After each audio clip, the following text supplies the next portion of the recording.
Béninoises, Béninois, chers compatriotes, demain, lundi 19 septembre 2022,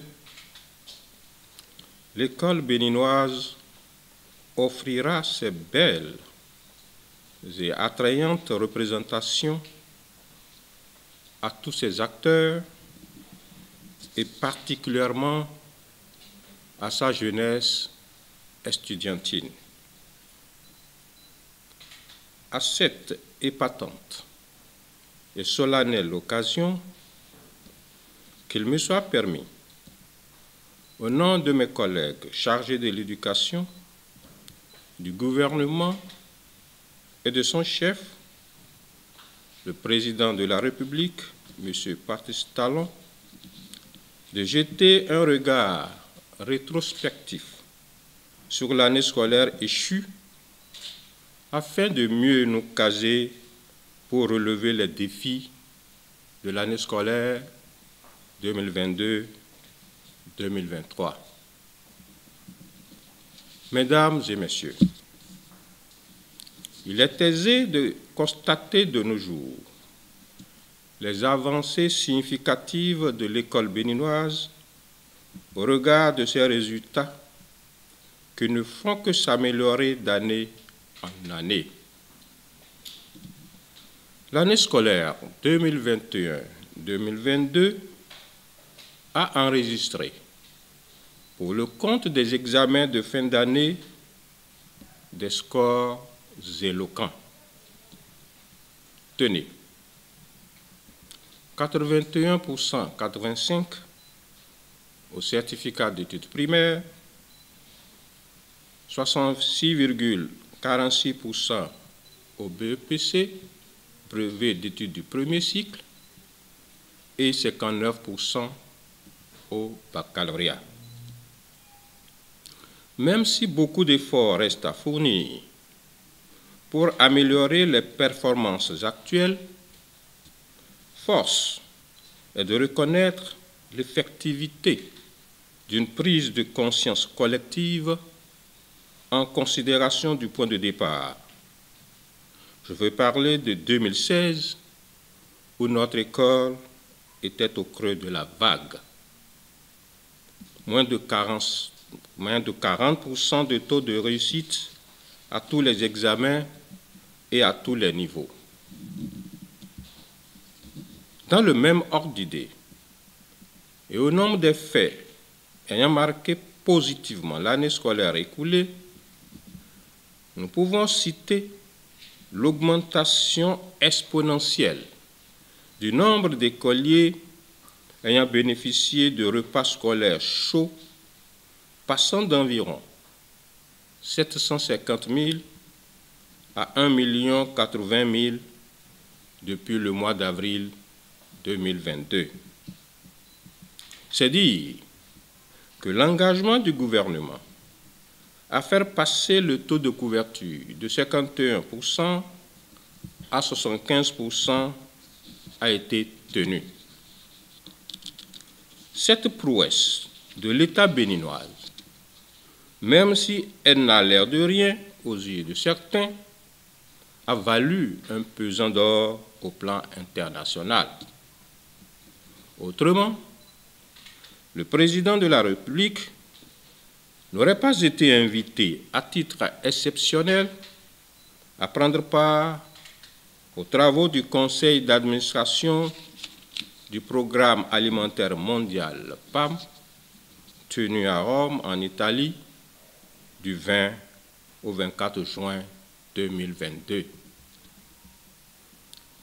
Contrainte calendaire obligeant, il a dû se faire représenter par la vice-présidente de la République qui a conduit la délégation béninoise.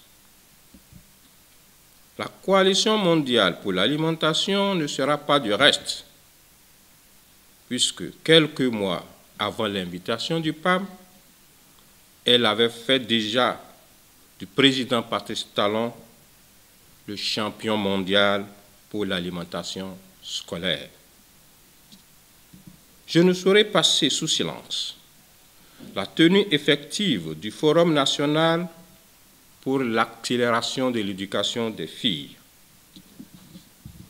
Pour une raison ou une autre, la baisse des effectifs des filles scolarisées, tant au primaire qu'au secondaire, était devenue agressive et il fallait en rechercher les causes afin d'y apporter les solutions idoines. C'est justement ce qui a été fait les 10 et 11 mars 2022 à l'hôtel Golden Tulip, le diplomate de Cotonou. La feuille de route qui en est issue prévoit comme résultat, et entre autres, le maintien des filles à l'école jusqu'à la fin de l'éducation de base au moins et la scolarisation massive de celles qui n'y sont pas encore. Tous ces résultats, quoique perfectibles, ne sont obtenus que grâce à l'implication effective, à l'engagement personnel et au dévouement de toute la communauté éducative. Je décerne un satisfecit spécial au personnel enseignant de toutes catégories, sans oublier le corps d'encadrement qui ont très tôt adapté les pas de danse à la cadence. La fierté d'avoir contribué à la remontada de l'école béninoise se lit désormais aisément sur tous les visages. Mes pensées vont à ceux d'entre eux qui, dans leur ardeur de faire éclore les germes d'épanouissement chez les âmes innocentes à eux confiées, ont dû passer l'arme à gauche. Que leurs âmes reposent en paix. Il en est de même pour ces nombreux apprenants qui, sur le chemin de l'acquisition du savoir, du savoir-faire et du savoir-être, en d'autres termes, sur le chemin du développement de leurs compétences disciplinaires, transdisciplinaires et transversales, n'ont pu retrouver leurs écoles, leurs enseignants, leurs camarades, leurs amis, leurs frères, leurs parents, encore moins leur maison. Dans ce registre peu reluisant, l'école béninoise a été confrontée pour la première fois de son histoire au phénomène d'insécurité lié au terrorisme. Des élèves de certaines localités de notre pays ont été contraints à l'interruption de leurs études au cours de l'année scolaire 2021-2022. Fort heureusement, quelques chanceux ont pu s'en sortir et ont réussi à passer avec succès leurs examens. Mon espoir est que ces centaines d'élèves contraints à l'abandon puissent retrouver très tôt le chemin de l'école. En tout état de cause, des dispositions sont prises dans le cadre de la mise en œuvre du programme de lutte contre la discontinuité éducative pour leur permettre de jouir de leur droit à une éducation de qualité. Mesdames et messieurs, tout en nous inscrivant dans la dynamique de la continuité, et il ne saurait d'ailleurs en être autrement, qu'il me soit également permis d'appeler notre attention sur certains dysfonctionnements qui risquent, si on y prend garde, de plomber nos efforts. L'année scolaire 2022-2023 qui s'annonce doit nous permettre de sonner le glas des vices qui ont pour nom absentéisme et retard injustifié, abandon de poste, alcoolisme, détournement, harcèlement, vol, mauvaise gestion, inconscience professionnelle, agression verbale ou physique, violence sous toutes ses formes, et j'en passe. Cette difformité, devenue banale dans nos sociétés actuelles et qui hypothèque dangereusement l'avenir des générations montantes, mérite que l'école en fasse, mieux que par le passé, son cheval de bataille, afin de réinstaurer et de promouvoir un vivre ensemble harmonieux et convivial. C'est pourquoi, au nom du gouvernement et en mon nom personnel, j'articule toutes les activités scolaires et parascolaires de l'année 2022-2023 autour de ce thème que je voudrais fédérateur et qui s'intitule comme suit: l'éducation, art de l'univers et de survie collective. S'il est vrai que l'école ne peut porter à elle seule les tares de la société des hommes en matière d'éducation, force est de reconnaître qu'elle détient sa part de responsabilité. L'institution scolaire, de par son organisation, accueille des enfants d'âge donné dans des conditions prévues par les tests qui la régissent. Les curricula de formation, à leur tour, sont conçus et élaborés en fonction du profil attendu de l'apprenant au sortir de l'école, en lien avec le marché du travail. D'où la prédominance du savoir et du savoir-faire, parfois au détriment du savoir-être. Certes, des éléments d'intégration et d'acceptation sociale apparaissent tant dans les champs que dans les contenus de formation, mais l'attention que les animateurs de cours leur accordent, aussi bien dans les techniques que dans les moyens de la transmission, laisse pantois. Mieux que l'instruction et la formation, l'éducation est le seul et unique moyen de façonner l'homme, tout l'homme. Le développement et les expressions de caractère vertueux résultent de l'éducation qui malheureusement est limitée dans le temps. Il y a forcément un âge, une période de vie pour faire de l'enfant le type d'homme qu'il doit être sur terre. Cela n'a rien à voir avec les nombreuses et multiples connaissances techniques, scientifiques, technologiques et autres qu'on lui fait ingurgiter. Tout se joue avant l'âge de 5 ans, ont affirmé plusieurs chercheurs. Même les plus pondérés ne franchissent guère la barre de 6 ans. Le monde noir, dans sa multiplicité culturelle, basée essentiellement sur la parole, n'a-t-il pas dit et enseigné qu'il est impossible d'arquer le poisson sec au risque de le rompre?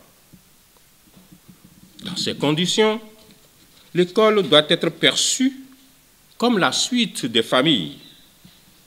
Elle ne peut que constater, améliorer autant que faire se peut ou s'adapter.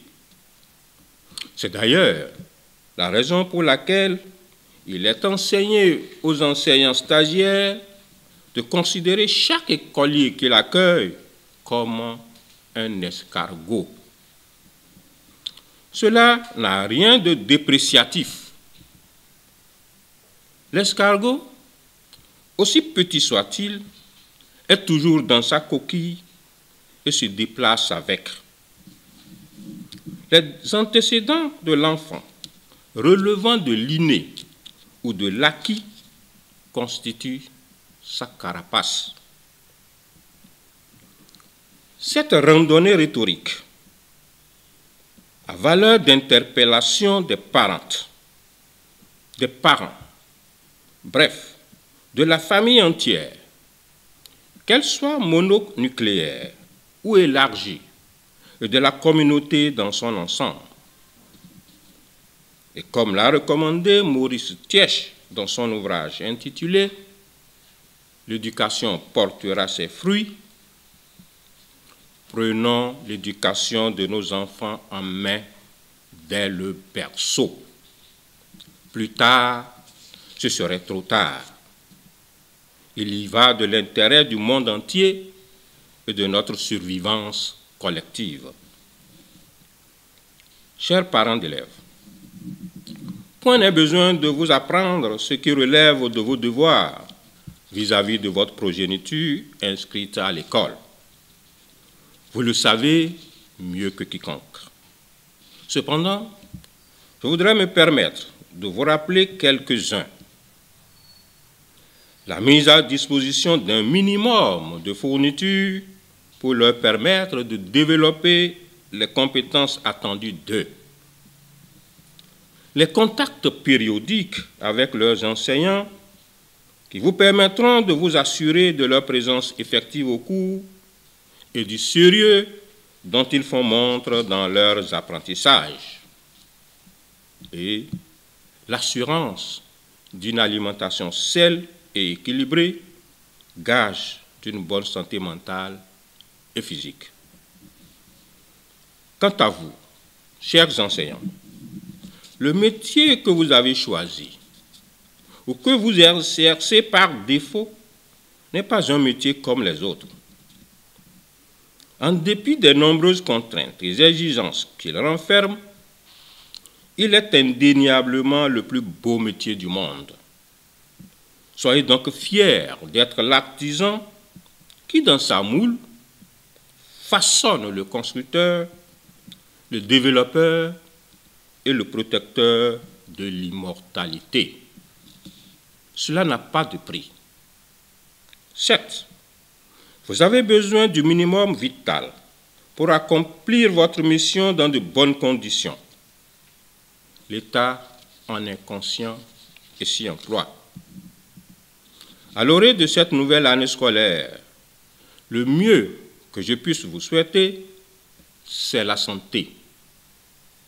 Elle est la condition sine qua non de l'accomplissement de vos obligations professionnelles telles qu'elles sont inscrites dans les différents actes réglementaires et dans vos cahiers des charges que vous maîtrisez bien.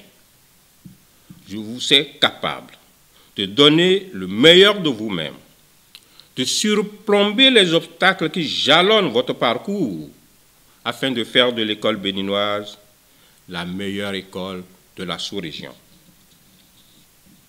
Chers apprenants, après plus de 2 mois de vacances, vous voici à la veille de la reprise des activités scolaires.